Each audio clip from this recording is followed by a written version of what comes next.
Terus kula suwun masalah kullu hisbim bima ladehim farihun niku setiap kelompok itu pasti merasa benar sendiri. Niku cek dalam internal Islam, cek dalam eksternal Islam. Kuwi ora usah kaget nak. Tiang torikoh nggih yakin nak bener piyambak, tiang fikih yakin nak bener piyambak. Tiang pedagang nggih yakin nak bener piyambak. Kula nu di kanca niki kisah nyata, sugih banget. Sangat-sangat sugih. Anake kiai. Nggih, tapi ra iso ngaji, tapi rontok tahu krungu ngaji, sugih gara-gara pedagang. Nggih barokah uripe, sugih tenan. Ndekne kagum mbek Rasulullah itu sederhana, dia itu pernah dengar Nabi itu dawuh, "Inna wa ta'ala ja'ala tis'ata asyari rizki fit tijarah." Allah itu membuat 9 dari 10 rizki itu fit tijarah. Andaikan rizki itu 10, 9-nya itu fit tijarah. Jadi betapa barokahnya tijarah. Ini alasannya sederhana. Ini macam pedotan anak kiai, tadi ya rada krungu-krungu sithik cek eling lah memori di Mbah Halim cek eling. Tapi saiki wis kedonyan. Ya masuk akal. Pak Bahak, menurut saya ibadah paling baik itu pedagang. Kiai sekali medhit itu ben neraka, Pak. Perkarane ra tau ngamal. Nak pedagang ora tetep swarga. Kok iso ceritanya? Kiai kan sering saling tempel wong. Sekali medhit neraka, duit ra golek kok medhit. Nah, dene anak kiai dadi wani ngritik kiai. Lah pedagang medhit lah itu tetap lomo Pak. Misalnya aku pedagang medhit, tetap bayari supir, bayari satpam, bayari tukang pel, karyawan. Karena gak tak bayari ra gelem kerja, nek ra kerja aku malarat. Jadi pedagang medhit lah kan tetap bayar UMR kan. Jadi pedagang ora iso medhit Bapak, gelem ra gelem bayar. Mulane barokah untuk rezeki songo iku jare. Yo medhit itu praktekno tenan dene, tapi dene ndek keyakinan medhit itu tetap barokah. Dan saya setuju Bang dengan pendapat dia. Lan kanca-kanca sing meragi mriki nek kepengin medhit barokah iku dagang. Wis kowe bayang medhit lah, asal tetap bayar gaji lho, nggih nang medhite kebablas. Lho nggih to pedagang iku sak medhit-medhite asal bayar gaji kan barokah to nggih. Artinya simbiosis rezekinya akan kemana-mana kan. Saling ke bis. Ayo bayari supir nggih, kernet, tukang cuci, engko mobilnya wayahe ngetap oli, wayahe nyervis bengkel. Itu berapa sistem rezeki? Pemene nak pabrik karyawane 2000. Kuwi ku yo ana sing mondok, ana sing wong saleh dadi karyawan macam-macam. Yo ana bener e. Dadi dekne ngidolakno Nabi mergo Nabi ku pedagang. Ora ana Pak ning sejarah Nabi ku kiai sing ana tak wis Nabi kok dadi kiai cangkemmu. Kok terus to ndi. Dene alasane ora ana sejarah Nabi ku kiai, anane Nabi ku tajir pedagang. Cangkemmu wis dadi Nabi kok dadi kiai barang. Oh, ora omong aja keluwen lho, pokoke pedagang ngono ae ora usah. Terus dadi Nabi juga napa? Dadi ya. Artinya ya mau kullu hisbim bima ladehim farih. Bahkan kiai-kiai yang sekarang koalisi sama pejabat itu yang soleh ini kula bakal sing soleh, nek soleh kula mboten tertarik, ora soleh kok. Itu alasannya juga ibadah, karena kalau pejabat itu didekati, setidaknya akidah dia itu masih ahli sunnah. Pejabat itu rata-rata tidak pernah ngaji. Dia taunya Islam NU atau Muhammadiyah ahli sunnah, itu ya taunya dari kiai-kiai NU atau Muhammadiyah. Jadi kalau adat yang dekati itu NU, ya adatnya NU, Muhammadiyah. Kalau adat yang dekati Syiah ya Syiah, kalau apa ya apa. Nah kalau semua kiai-kiai NU, Muhammadiyah atau kiai-kiai ahli sunnah yang lain, ya karena itu tidak mau dekati, lalas yang dekati itu aliran sesat misalnya. Nanti cara berpikir dia juga aliran apa? Sesat. Berarti yang dekati ini ibadah atau musibah? Mboten jawab mama. Ibadah, dia tuh yakin betul. Bahkan saya pernah ketemu kiai yang begitu dekat pejabat, dia yakin. Jadi aku tetap wali, banyak juga. Yang memang dia wali betul, orang-orang hebat betul, cuma manfaatan. Dia menyontohkan zaman Mbah Hasyim Asy'ari ya dekat sama Bung Tomo ya banyak dekat. Dulu Jenderal Sudirman dekat Ahmad Dahlan. Dulu Pak Karno dekat Kiai Maskur. Dulu Ahana Sution siapa itu? Ya dekat sama Kiai Mahrus. Ya banyaklah sejarah. Itu kan orang-orang top yang tetap diyakini wali padahal dekat nopo? Dekat nopo? Pejabat. Dan itu terbukti sampai Indonesia menentang paham komunisme mereka pendiri bangsa ini dekat nopo kiai. Mereka nggak tahu kan buruknya komunisme secara teori negara modern, taunya karena pahamnya nopo kiai betapa ateis musibah banyak. Bahkan Thailand itu kecelakaan mereka dulu Islam di Thailand sama Indonesia Islamnya masuk bareng, tapi ulama Thailand banyak yang zuhud power di negara, sementara kiai Indonesia pinter dekati pejabat. Kula bakas sing saleh lho, sampean ora usah terus ono kiai iki mu proposal mboten iki bakas sing saleh, niki bakas sing napa? Saleh. Saya pernah baca biografinya Mbah Soleh Darat. Itu diantara yang diyakini keluarga besar Mbah Bae R.A. Kartini itu ngajinya sama Mbah Soleh Darat. Makanya Jepara tuh seneng santri karena dulu Mbah Banyak Kartini itu ngaji sama Mbah Soleh napa? Darat. Jadi dulu itu adat ngiyai itu biasa pejabat ngaji itu. Lah kalau melihat begitu kan kiai yang dekati pejabat itu yakin tenan ayo tak korup. Lah gunane apa Gus Soleh ning dhuwur gunung mulang santri tok iku nguyai segara wis ahli sunnah de ahli sunnah. Kiai yo aku iku ngiyaine wong rong ahli sunnah. Yo yakin tenan nek iku tak korup dan saya kenal orangnya. Lah artinya enggak apa-apa kalau dia begitu enggak apa-apa. Ya bolak-balik kullu hisbim bima ladehim fa. Dia nyontohkan itu di Syiah di Iran. Iran dulu ahli sunnah itu banyak. Tapi ketika penguasa itu lebih dekat tokoh-tokoh Syiah, lama-lama jadi negara Syiah karena wilayatul faqih itu dipegang nopo Syiah. Dulu Arab Saudi tidak semuanya Wahabi. Gara-gara pendiri Abdul Aziz itu setelah ada revolusi menang Abdul Aziz, Ali Saud istilahnya. Ali Saud itu dekat dengan Abdul Wahab. Lama-lama jadi faham nopo Wahabi karena Abdul Wahab sama Ali Saud itu dekat. Makanya sekarang diarani Saudi Arabia. Sebenarnya jeneng Saudi itu ilegal, itu nama pribadi. Tapi karena dia penguasa Arab, lama-lama jenenge Arab nopo Saudi itu Ali Saud. Yang sekarang punya anak Fahad Abdullah itu dulu bin Abdul nopo Aziz. Sekarang turunannya habis, tinggal yang sekarang ini kalau nggak salah ya, yang sekarang jadi raja itu mungkin adik terakhir. Setelah itu generasi ketiga berarti ketiga. Lalu ngomong alim seneng ora tau ning ndi ning Arab, tapi gak gelem muni Saudi. Perkarane rontok negara jadi diakoni wae mbae. Jadi muni Arab Saudi padha karo muni Indonesia Soekarno kados meneh. Muni padha karo menapa Indonesia Soekarno. Ya Arab Saudi jenenge Arab tok asline, cuma gara-gara revolusi politik ditambahin apa? Jadi sehingga kesane nek ora turunan Saudi gak iso. Ya ora iso dadi raja, dadi Ali Saud, napa? Ya iki aja melok-melok ngomong paham wis pokoke kowe ben ro. Artinya apa? Dari sekian contoh itu betapa pentingnya ulama ahli sunnah dekat pejabat ben bisa mensunnikan. Nyatane tenan ya. Kados pilpres kemarin mbok suni mbok ora iku wae calon presiden selawatan tenan. Mergo dekne ngerti trene saiki napa? Mbok latihane gapan yo ora ero, tapi kan terus masal. Lebatin ini memang teori itu sama-sama mungkin benar. Begitu juga teori tuku tanah niki kula contohkan. Sampeyan saiki tak bedheki. Ana tanah pinggir ratan, pinggir Malioboro misalnya. Pinggir Malioboro. Mustafa mbek Ruhin niku ahli dakwah terus ngandani. Niki ampun nggih maksiat itu dosa. Jenengan cangkruk teng mriki katokan cekak wong wedok maksiat dosa. Nek ra diencepi. Kamu siapa kok berani? Lu siapa kok wani ngloroi aku? Jajal misalnya Mustafa Sugih di desa miliar buat sak triliun. Tanah ning kono niku dituku kabeh. Bareng ngono ana wong katokan cekak maksiat ning kono. Kowe aja ning kene, Nduk. Kamu siapa? Sing duwe. Bareng. Gampang ndi nganggo dakwah kiai mbek tuku. Jawab mawon sing. Lah intine dakwah bil hikmah mbek bil mal cepet ndi? Bil mal kan. Dan itu ya ndak menyalahi Quran wajah itu di amwalikum. Mulane kula termasuk ngrasa dosa perkara ora sugih nganti ngoten niku, paham. Tapi nek aku sugih nganti ngono ora sida kalih ngaten iki. Mulane kula niku ya apik separo ngoten mawon. Lah sing sugih ora ngapik mergo ora kelar tuku. Mulane niki sing santri kula sing sugih-sugih nak kuat iku tuku tanah sing potensi dienggo maksiat. Nahi mungkar paling cepet niku niku.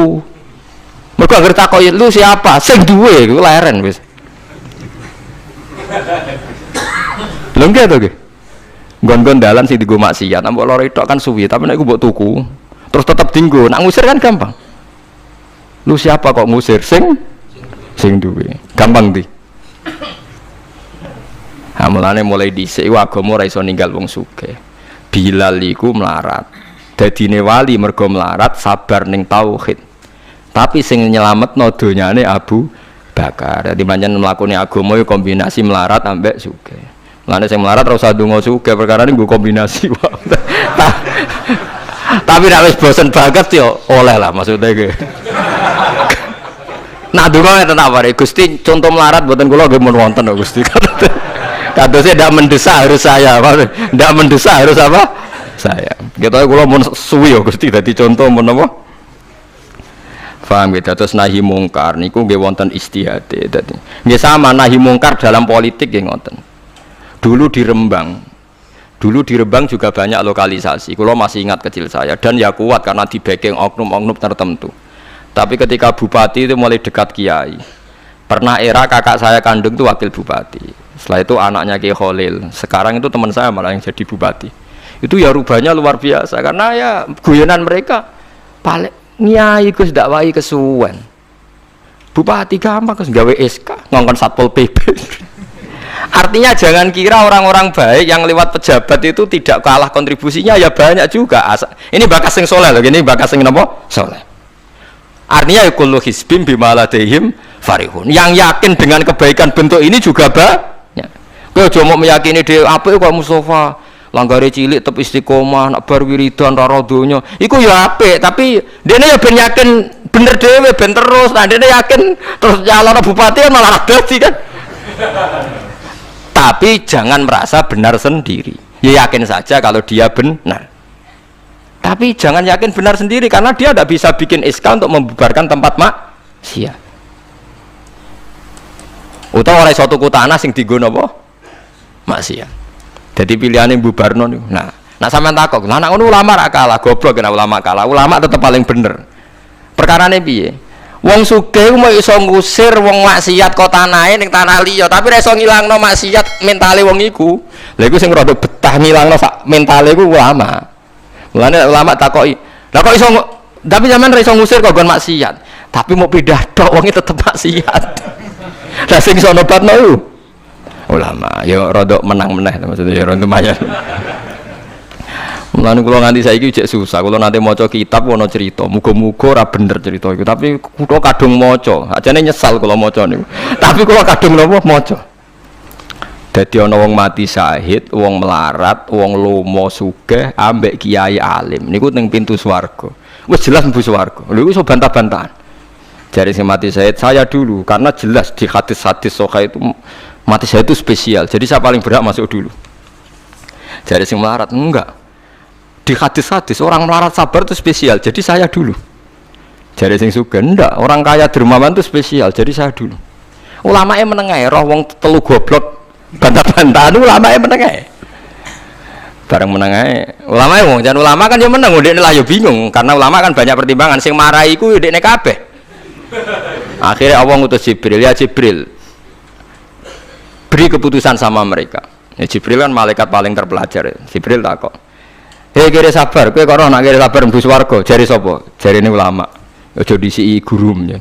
Nggih, sepakat berarti satu sepakat. Sugih dermawan, kowe kok ora nak ngono iku apik, jare sapa? Nggih jare kiai. Aja disiki gurumu. Berarti dua sepakat. Paham nggih? Mati syahid, kowe kok ora nak syahid ganjarane gede. Ya kata Pak ulama, aja disiki gurumu. Tiga orang ini sudah ikhlas ulamanya dulu karena tiga orang tahu itu dari apa ulama. Ya berarti sepakat kan ulamanya dulu ya Jibril kita sepakat. Ulamanya saya gelem. Masalah sing mondokno kula niku gitu-gitu. Sampai sing marat itu gerutu, sing sugih menangan mulai donya kan itu akhirat. Karena sing ulama iku ora wani disiki sing biayai iku ora wani. Kenapa kok mandek niku Jibril sing biayai kula niku. Akhirnya balik meneh kan sama seperti hukum dunia kan wong sugih menangan. Wah, kalau cerita itu muga-muga ora tenan. Iku kula kadung maca, ora digetun kula maca cerita niku. Karena akhirnya ulamanya kalah kan, pas padahal tiga orang ini sudah sepakat. Cara kalau ulama pokoknya mlebu ora syarat terang. Artinya terus mlebu ora usah nerangno. Wong sing biayai yo mesti swarga ya to nggih. Mau urutan-urutan ngono ora terus mlebu neraka kan ya mboten. Mau urutan mawon kok gegere. Tapi lewat ngaji ini Anda menjadi tahu. Jadi yang biasa toreko, biasa wiridan, jangan menafikan orang-orang soleh yang mungkin meyakini ada efektivitas pakai kekuatan politik dan harta. Paham ya? Nyatanya ya iya. Misalnya tanah-tanah yang potensi nggo maksiat, sampean tuku ya nggak mungkin dienggo maksiat. Kulo cek eling. Kulo nu gada guru kula niku kathah. Di antara ini saya punya guru, punya tanah luas di perbatasan, luas sekali. Itu zaman itu mau dibeli Cina itu 2 miliar. Yang zaman itu harga rata-rata sekitar 700 juta. Mau dibeli 2 miliar. Itu beliau tidak boleh bilang sama saya, nak nganti dituku Cina perbatasan, nak tinggal lonte dosaku rak nganti mati. Wes melarat ra bakal takdol. Jadi banyak juga orang yang meyakini adol tanah ning wong sing potensi digo maksiat itu dosa gede. Nah suatu saat ini kejadian lagi dan beda lagi. Ini ya guru saya tapi beda lagi.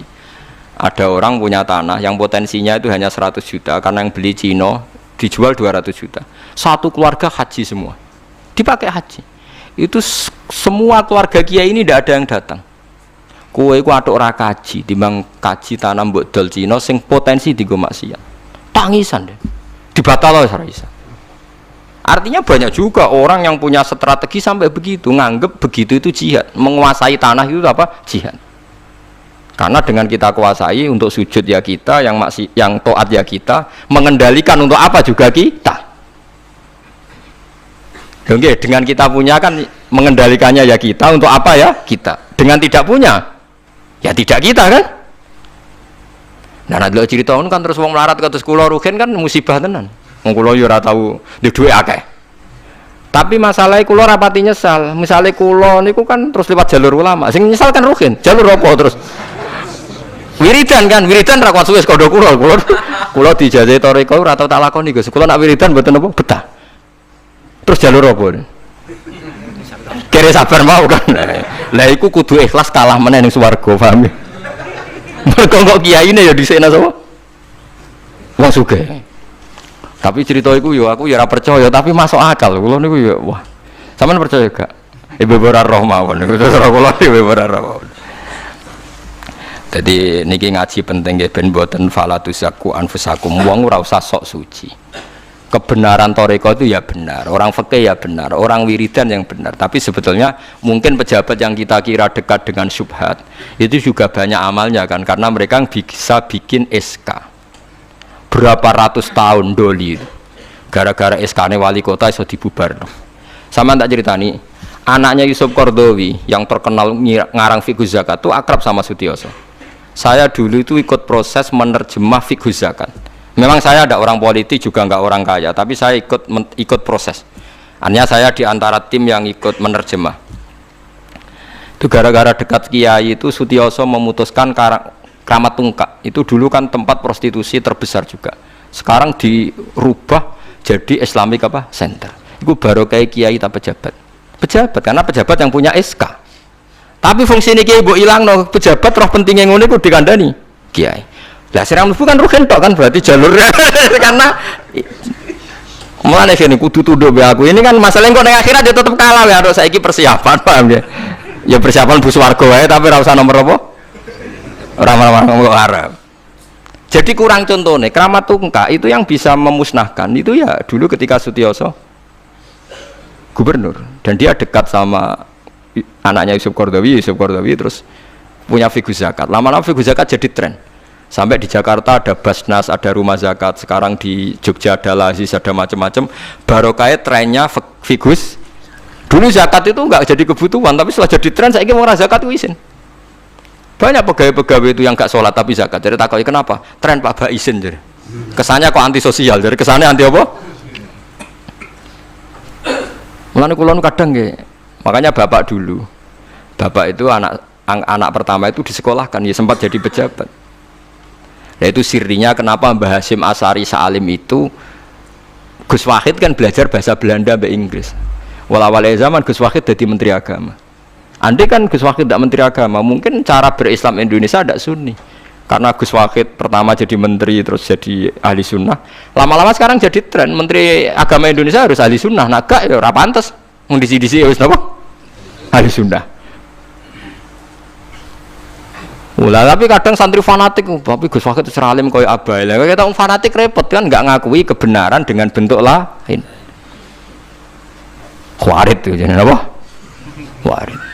Di saniki ngaji kita kudu sadar kullu hisbim bima ladaihim farihun. Nah niku dicap elek nak wong ngrasa bener dhewe. Sing apik fala tuzakku anfusakum huwa a'lamu bimanit taqwa.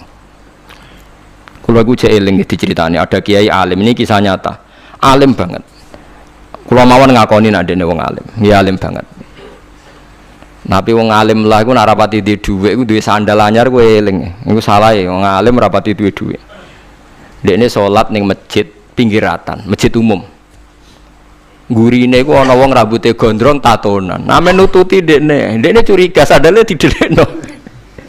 Bareng ngono jebule wong tatonan nututi kabeh makmum. Ini ape njuk sepuro isin. Ora njuk sepuro tau sudzon. Lah repot to nadepi ngoten.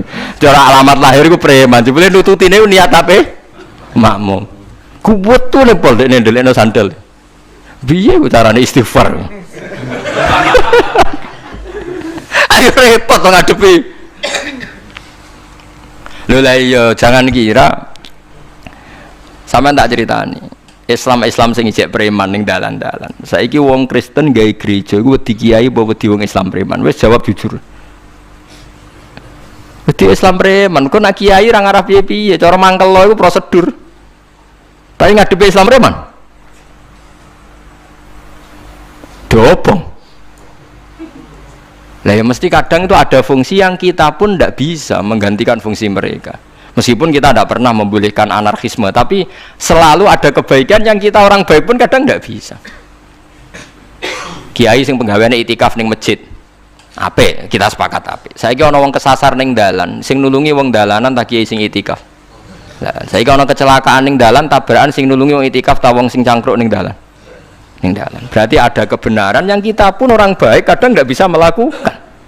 Dan tapi orang sabuk walik model wong LSM, berarti ampo yang di jalanan fungsinya lebih banyak timbang yang di masjid. Wah, yo kasus terus buat simpul model LSM yo.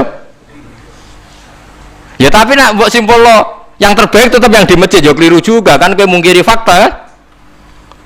Yang bener ya ulama tetap fala tuzaku anfusakum. Ora usah sok napa suci es biasa es pokoke nglakoni apik kados kula mulang-mulang pengen ngenteni mati wis sesuk mati dhewe ora wae mati napa mati dhewe mun kula terusno gitu terus eling-eling menapa kula hisbim bima ladehim napa farihun bal qulubuhum balik utawi atine kufar ayil kufaru tegese utawi atine wong kafir fi humratin ing dalam kebodohan jalat tegese kebodohan min hadza saking ikilah Quran wong kafir ku blas gak gelem memahami Quran walahum lan tetap kedue kafir amalun te ana kelakuan min duni dalika kang ora kelakuan sing kaya dilakoni wong mukmin.